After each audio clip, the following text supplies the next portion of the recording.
Programa Novo Alvorecer, trazendo boas novas para você. Uma realização Assembleia de Deus de Caratinga. Olá, meus irmãos, que a graça e a paz esteja com você mais uma vez, que Deus te abençoe poderosamente. Eu quero agradecer você por nos acompanhar mais uma vez aqui no programa Novo Alvorecer, que é uma realização da Igreja Assembleia de Deus, Templo Central, em Caratinga, Minas Gerais. Que bom estarmos juntos mais uma vez para apresentarmos até você um conteúdo para abençoar a sua vida e também de sua família. Nós vamos a uma chamada rapidinho. Hoje o programa é com o conteúdo da lição de Escola Bíblica Dominical e a gente volta já para o comentário de um importante assunto.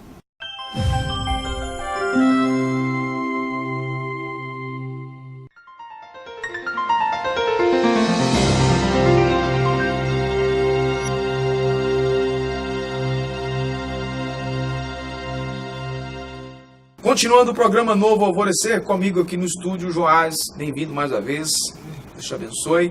Nós estaremos tratando hoje de um assunto muito importante que nos levará a refletir e com certeza é um assunto que surge muitas perguntas a partir deste, como por exemplo, não é justo que uma pessoa que mata também morra?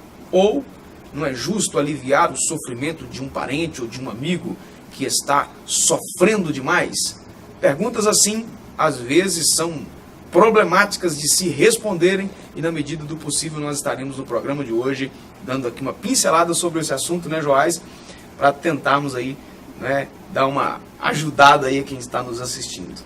Vamos tentar, não é? Vamos lá, então. E aí, essas questões, na verdade, como a gente bem sabe, acaba esbarrando-se com a ética cristã e alguns outros pensamentos bíblicos e, enfim, nós estaremos tratando no programa de hoje, então, sobre ética cristã versus pena de morte e eutanásia. Né? A lição de número 5, de 29 de abril de 2018, texto áureo da nossa lição, é um texto que nós repetimos bem aqui na última lição, que é 1 Samuel, capítulo 2, versículo 6.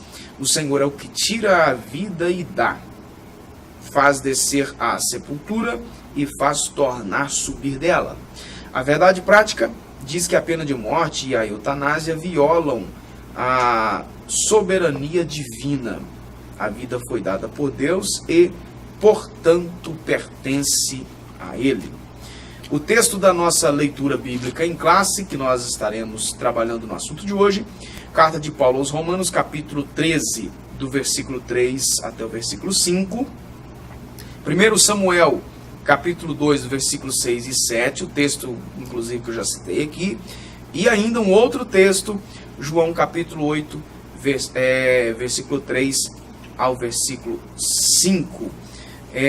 Tem outros textos aqui, mas eu vou deixar esse aqui passar batido, a citação deles, simplesmente. O comentarista coloca aqui, Joás, na introdução, que a vida humana é o ponto de partida para os demais direitos da pessoa. Se o direito à vida não estiver assegurado, torna-se impossível a existência de outros valores. Nessa lição estudaremos então a presença da pena de morte em ambos os testamentos bíblicos, a prática da eutanásia e as suas implicações éticas na vida do ser humano. Essa introdução é boa porque ela vai partir do princípio de que nós temos direitos porque nós temos vida, né? O direito ele vem a partir da dignidade da vida, né? A partir disso, desse presente de Deus que é a vida, né? O texto aqui que está na leitura bíblica, né, vai dizer que Deus é que dá a vida e que tira, ele faz descer a sepultura, mas se ele quiser ele também faz subir da sepultura. Né? Então é isso aí que vai nortear todos os direitos, né, que nós temos a partir desse direito à vida aí. Certo. Então vamos lá, sobre a pena de morte nas Escrituras. Que tema, hein? Sobrou para nós hoje, não é? O Antigo Testamento prescreve a pena de morte, o Novo Testamento reconhece a existência dela, mas, no entanto, aí, já adiantando aqui, não há uma normatização sobre o assunto. Nós estaremos trabalhando esse texto aqui de acordo com a visão que foi proposta pelo autor da lição, o pastor Douglas Batista, não é? Lembrando aí que dentro de qualquer corrente teológica existem aí as definições denominacionais e acaba tendo as suas opiniões pessoais. Nós vamos trabalhar o texto aqui, pelo menos do ponto de vista aqui da proposta da lição, não é? Mas isso não quer dizer que seja a minha opinião e o meu posicionamento particular. Eu tenho o meu posicionamento a respeito disso, eu vou me resguardar o direito de não expor ele aqui no programa, não é? Mas nós estaremos trabalhando aqui de acordo com a visão do autor aqui da lição, certo? Acho que estou sendo coerente, né, com o assunto. No Antigo Testamento, então, nós temos no pacto de Deus, né, com Noé, com a lei de Moisés, a pena de morte com uma punição retributiva, sangue por sangue, vida por vida. Existia na lei essa possibilidade, né? De algum infrator, em algumas situações, ele ser condenado à morte, né? Um assassinato premeditado, né? É o que vai ser chamado de pecados para a morte, né? O sujeito espancou uma mulher grávida, aí a criança morreu, a mulher morreu, ele vai pagar com a vida, né? Isso está prescrito na lei mosaica, né? E outras coisas, como você falou aí, né? Propriamente o assassinato, né? Então existe, me parece, até você falou da visão do Douglas aqui, o comentarista da lição, parece que eu entendi na visão dele, ele pensa que a lei mosaica, a pena de morte está lá de forma preventiva. Na medida que a lei diz você ensinar para o filho, desde pequeno, né, andando no caminho, sentado na mesa, né, desde pequeno você ensinar sempre a lei para ele, você está tendo uma ação preventiva. Ele vai crescer, né, sabendo discernir o mal, né, e vai andar no caminho do bem. Então ele não vai cometer assassinato, ele não vai espancar uma grávida. Então, na visão do comentarista, a lei ela tem essa função pedagógica, né, digamos assim, né, de você olhar para a lei e ela ser uma prevenção do mal. Certo. Né? Seria como se fosse uma vacina, né? Se precaver do mal. Né? Mas essa questão aí do sangue por sangue, vida por vida, não se esbarra no mandamento não matarás? Parece que sim, né? Mas até ele vai dizer aqui que o não matarás ele vai levar para a raiz da palavra, né, no sentido de assassinato. Né? É algo premeditado, doloso. Né? Não é, por exemplo, existe até prescrito na lei mosaica situações de morte por acidental. Né? Culposo, né? Foi um acidente, o sujeito estava lá trabalhando e tal, a ferramenta escapou, matou o outro, né? Depois a lei vai falar até de cidades de refúgio, certo. Uma lei que não se cumpriu ainda, né? Possivelmente lá no milênio, né? Outro assunto. Mas a lei não se contradiz, né? A lei não se contradiz. Quando está dizendo sangue por sangue, né, ela está tentando trazer uma ideia de justiça, está querendo trazer uma ideia de justiça. Né? Então, ou seja, era proibido matar, e quando alguém matava, a lei exigia que o Estado fizesse então a justiça. Eu não posso me vingar. O matar do mandamento seria o assassinato. Isso. Não assassinarás. Não é? Seria essa a ideia. Porque a própria lei vai dizer que a vingança é do Senhor, pertence ao Senhor. Né? Então, o autor até coloca aqui que assim a morte do homicida era vista então como a justiça contra a impunidade. Isso. Né? Uma palavra tão familiar Nós brasileiros sabemos o que é isso, nosso vocabulário. Né? Agora, no Novo Testamento, Paulo escreve aos Romanos e ele constata a legalidade da pena de morte na sua citação aí, em Romanos capítulo 13, versículo 4, né? Onde ele vai colocar aí sobre a legitimidade do Estado em usar a espada como punição ao transgressor. Só que a gente vai ver então que ainda assim, o apóstolo Paulo faz esse reconhecimento aí da legitimidade da pena de morte, mas ele não se posiciona, né? Exatamente, ele não faz uma normatização a respeito da aplicação dessa pena. Então, ou seja, ele não ordena, como também não proíbe, né? Aí isso aqui na minha cabeça surge aí várias interrogações, né? No Novo Testamento, e principalmente aqui em Romanos 13, o que Paulo está fazendo ele está dizendo basicamente o que a gente acabou de comentar, que a vingança não pode partir de mim. Né? Ele vai falar isso em Romanos 12, a respeito da vingança. Aí em Romanos 13 ele diz que se ela pertence ao Senhor, o Senhor vai usar do Estado, né, do poder do Estado, né, para executar essa justiça. Né? Então é papel do Estado.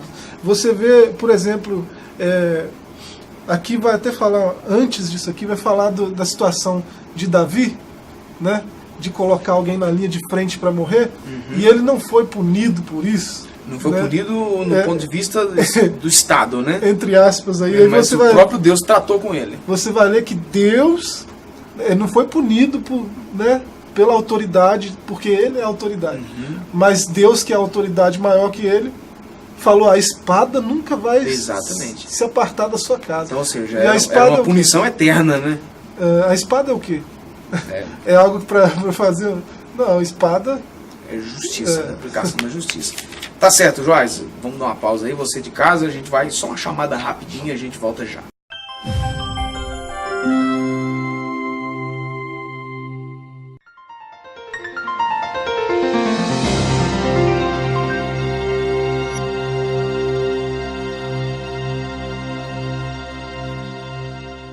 Continuando com a nossa programação, agora para o segundo tópico da nossa lição, eutanásia, conceitos e implicações é o assunto aqui do segundo tópico, né? Para quem não está familiarizado aí com a direção do nosso comentário aqui, nós demos uma pincelada no primeiro bloco do programa, nós vamos dar uma outra pincelada sobre um outro assunto agora, interligados, né? Nós falamos aí sobre a pena de morte, parece que ficou meio que no ar aí assim, mas a conclusão do assunto se dá aí no terceiro tópico da nossa lição, né? Aí sobre a eutanásia e esses conceitos, então aí tem uma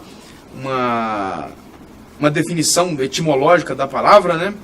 Que no final da história aí, que significa boa morte, também conhecida como morte misericordiosa. Eu não sei até que ponto, né? O assunto é complexo.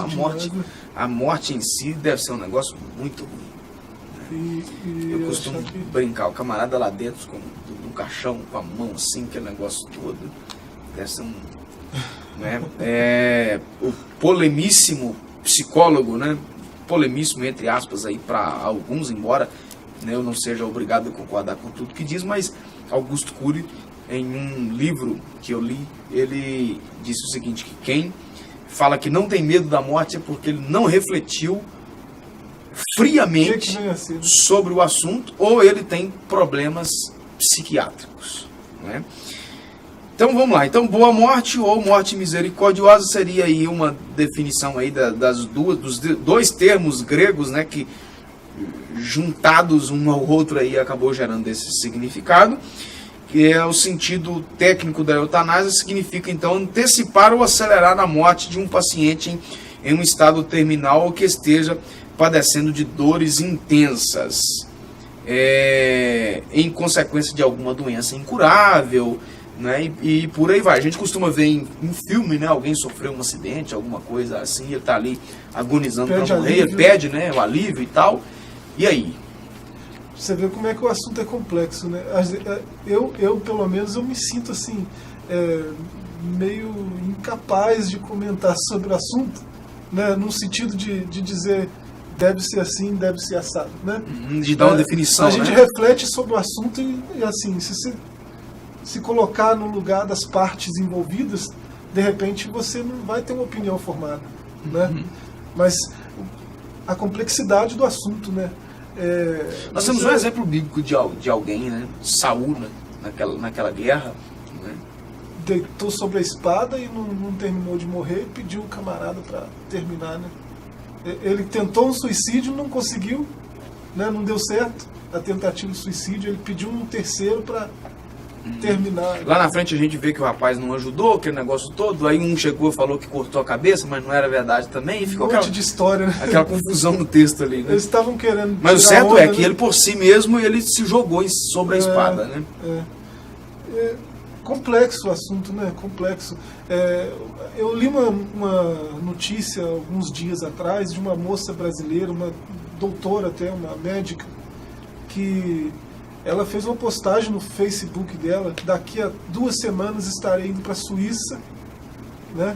Aí na postagem ela dizia, ela se despedia dos amigos, da família e tal, que ela uma doença raríssima, né? E gravíssima.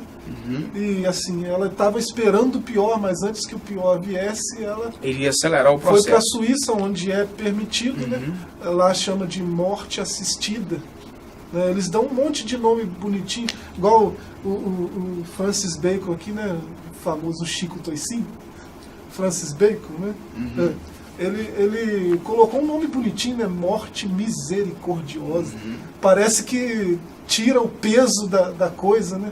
Mas não adianta, esses nomes aí não alivia o peso, a seriedade que é a atitude. Tanto para quem vai passar por isso, quanto para quem tem que dar ordem, se morte, vai ou não, né? Morte é morte. Mas essa médica estava indo para a Suíça por causa da Constituição brasileira, que assegura a inviolabilidade do direito à vida, que é o artigo 5º, né, da Constituição. Então, ou seja, a eutanásia é tipificada como crime no Código Penal brasileiro, artigo 122.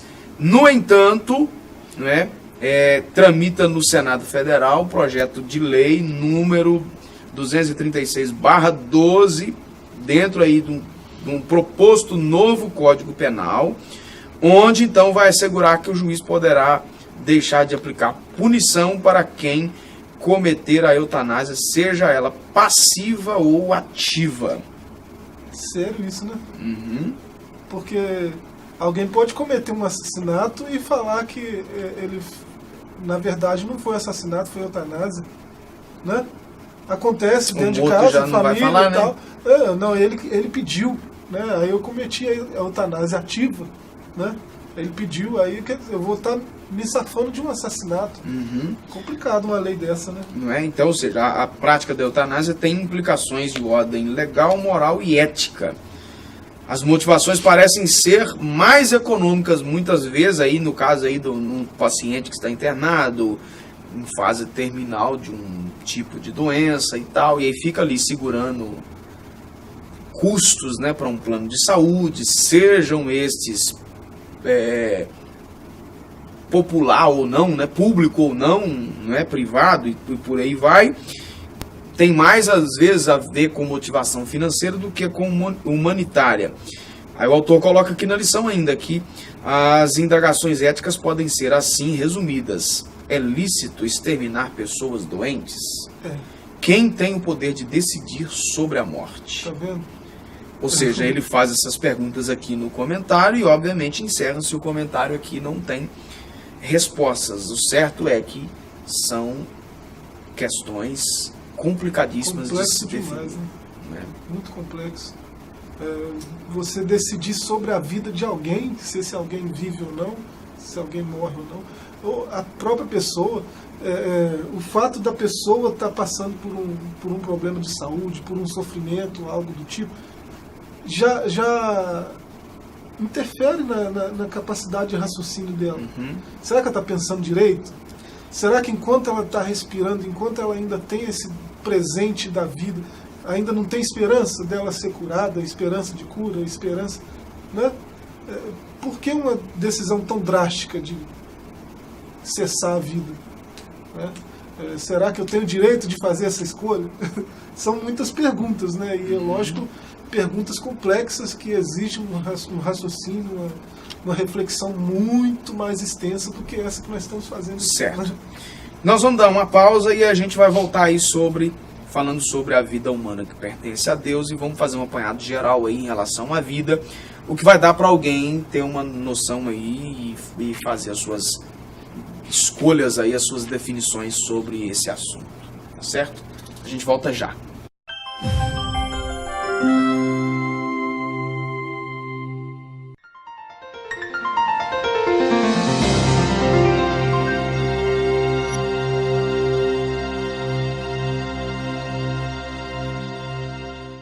De volta com o programa Novo Alvorecer, agora para fecharmos o nosso assunto de hoje sobre ética cristã versus pena de morte e eutanásia. Nós trabalhamos aí algumas coisas sobre os termos aí, né? Pena de morte, também a eutanásia, a dificuldade que é de se tomar decisões, né? Principalmente aí em relação à eutanásia, que implica decisões. A pena de morte também, né? Acaba a decisão e acaba levando aí a amplas discussões.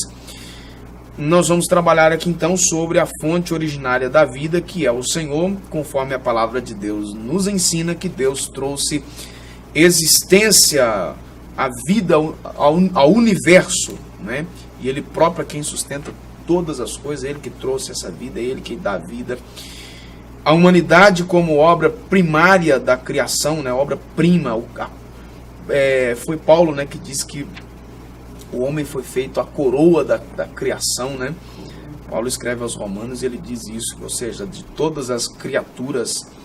E aí isso aí envolve desde o mundo natural, né, que nós podemos ver aqui, como no mundo espiritual, né? Se Paulo está dizendo que o homem é a coroa da criação, ou seja, tudo que foi criado por Deus, o homem é coroa dessa criação aí, no sentido aí de uma obra fantástica, né? Ele está até numa posição de liderança, né? O homem sendo coroa, né? Sendo glória, cabeça. Exatamente, né? Ou seja, Deus criou o homem à sua imagem e sua semelhança, características não dadas a nenhuma outra criatura, né? A gente tem aí uma concepção formada e muitas vezes, na maioria das vezes, até antibíblica em relação aos anjos, por exemplo, mas você não vê nenhum anjo sendo criado à imagem e à semelhança de Deus. Aliás, teve um problema sério com um anjo de Deus que quis se tornar semelhante. Está na mesma altura de Deus.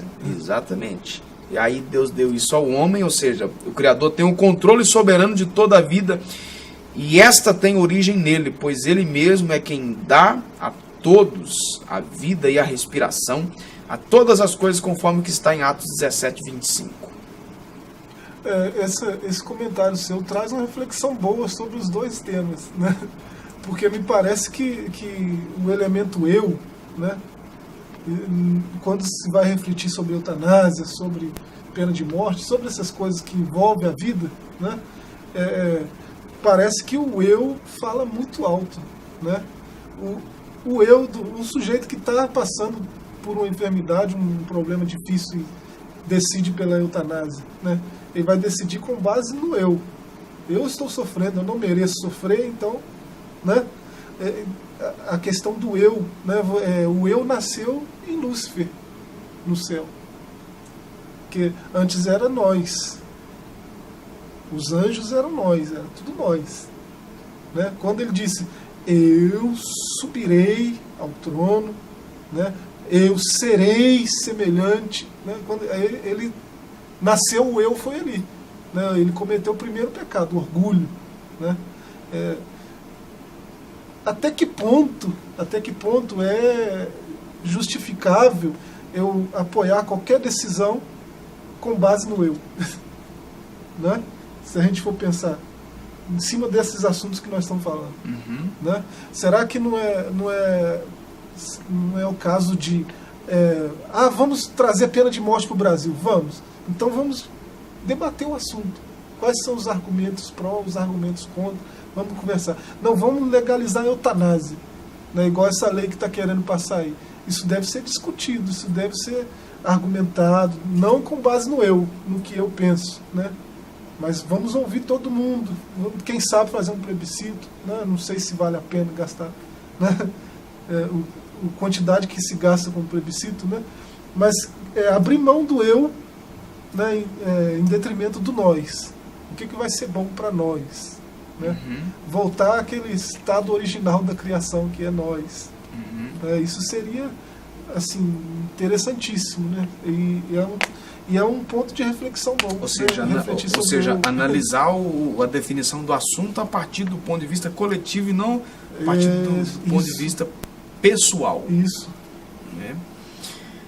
Sobre o caráter sagrado da vida, a vida humana é sagrada porque a sua origem é divina. Por conseguinte, existe a proibição de alguém tirar intencionalmente a vida de outro ser humano, conforme o que se lê em Êxodo 20 e 13, que é o texto do mandamento. Né? Nós comentamos até na lição passada que desde a concepção, né? Desde da fecundação do ovo, a gente vê Deus no processo. Né? Desde o começo da vida, Deus está trabalhando no processo. Nós que aceitamos a vida, né? A vida em pessoa se chama Jesus Cristo, né? Ele oferece vida que ninguém oferece, né? Vida plena, né? Então, ele que o apóstolo vai dizer que nele nos movemos, nele existimos, né? Então, a vida desde o começo até o final, ela está nele. Ele é a fonte da vida, a fonte da vida, o autor da vida. A vida está nele, né? Então, isso é uma verdade em todas as escrituras, né? O caráter sagrado é sagrado porque vem dele, né? Então, ou seja, a vida deve ser respeitada e valorizada como dádiva divina, né? O autor coloca no finalzinho desse comentário aqui que se a vida é sagrada por ocasião da concepção, logo não poderá deixar de sê-la em seu derradeiro dia. Buscar a morte como alívio para o sofrimento é uma decisão condenada nas Escrituras. Ou seja, o assunto aqui nós estamos falando de eutanásia, ou seja, alguém para buscar alívio de uma dor intensa causada por uma doença, né, uma situação, um acidente, enfim. Então, ou seja, olha a sentença que o autor coloca: buscar a morte como alívio para o sofrimento é decisão condenada nas Escrituras. A eutanásia não é uma solução para quem serve a Deus. Não é nenhuma opção, né? Porque a Escritura vai dizer que Ele é o Deus que sara, é o Deus que cura todas as enfermidades. Nós vimos isso no seu Filho encarnado, né? Ele enquanto no seu ministério terreno, como homem, nenhum doente chegou na presença dele e saiu doente, né? Nenhum velório que passou por ele enquanto ele estava passando pelo velório, continuou o velório, né? Você vê na história, né? Você vê nas Escrituras. Então, se eu tenho uma doença grave que traz muito sofrimento e eu penso em terminar, em eutanásia, né? Quando deveria pensar em me achegar a ele, ao doador da vida, ao dono da vida, né? E quem sabe conseguir nele cura para minha enfermidade, porque se ele é o Deus que sara, se eu conseguir graça aos olhos dele, ele vai me sarar, né? Certo. Então isso aí deixa pra gente um gancho de que o buscar a morte como alívio é uma decisão condenada nas Escrituras, já para te alertar aí do assunto da nossa próxima lição, que é a ética cristã e o suicídio. Vai piorar, né? Mas são assuntos que precisam ser tratados, né? A igreja não debate essas coisas. A igreja precisa realmente se posicionar em relação a isso aí, né? Independente do politicamente correto ou não, né?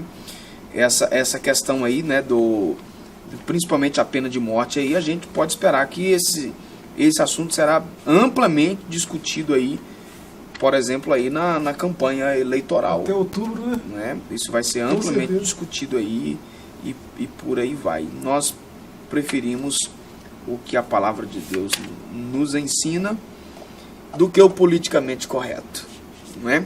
Joás, obrigado. Amém. Deus te abençoe. Eu espero que a gente tenha contribuído, pelo menos minimamente, para você que nos assiste, você professor da escola dominical ou não, que tem aí no nosso programa uma confiança, não é, nos assuntos que são abordados aqui. Você que é professor da escola dominical, que você tem a oportunidade de fazer uma extensão melhor do assunto com a aula presencial, eu te aconselho aí a buscar outras fontes, a examinar mais cuidadosamente, profundamente, os assuntos a serem abordados. Fique na graça e na paz e até o nosso próximo encontro, se Deus assim nos permitir. Programa Novo Alvorecer, trazendo boas novas para você. Uma realização Assembleia de Deus de Caratinga.